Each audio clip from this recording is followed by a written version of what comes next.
बप्पा रावल की वंश परंपरा में जन्मे मध्यकालीन इतिहास के उस सोरे शिखर एकलिंगनाथ दीवान महाराणा सांगा का देश के सबसे बड़ी पंचायत में अपमान हो जाता है और इसके प्रत्युत्तर में केवल खाना पूर्ति होती है। तब यह सोचने का विषय है कि भारत को राणा सांगा के बारे में बताने में हमसे कहां चूक हुई। शायद हम यह बताने में चूक गए कि जिस इब्राहिम लोदी को राणा सांगा ने खतौली और धौलपुर 2 युद्धों में पराजित कर उसके प्रभुत्व को नष्ट किया, कम से कम उस इब्राहिम लोदी के लिए तो राणा सांगा बाबर को निमंत्रण नहीं दे सकते।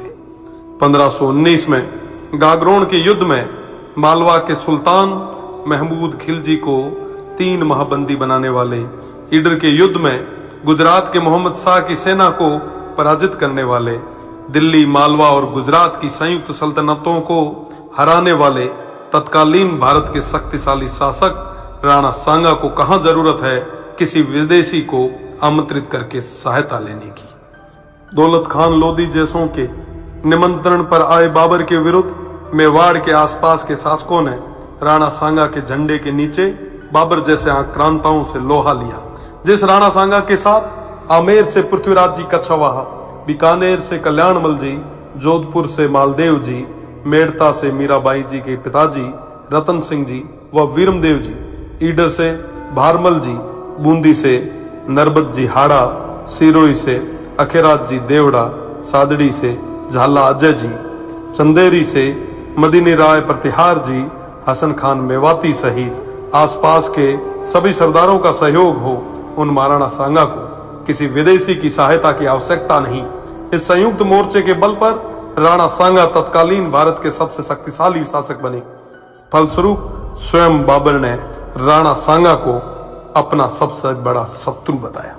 राणा सांगा ने इस संयुक्त मोर्चे के बल पर बाबर को बयाना के युद्ध में पराजित किया और बाबर की सेना को भागना पड़ा। इसी भागती सेना के मुगल जनरल मंसूर बरसाल लिखते हैं कि राजपूत मृत्यु के देवता हैं और वो हमारी तरह युद्ध से मैदान से भागते नहीं हैं। खानवा के युद्ध में बाबर के हरावल दस्ते को बुरी तरह नष्ट किया गया। इस युद्ध में क्षत्रिय तलवारों का पहली बार तोपों से सामना हुआ।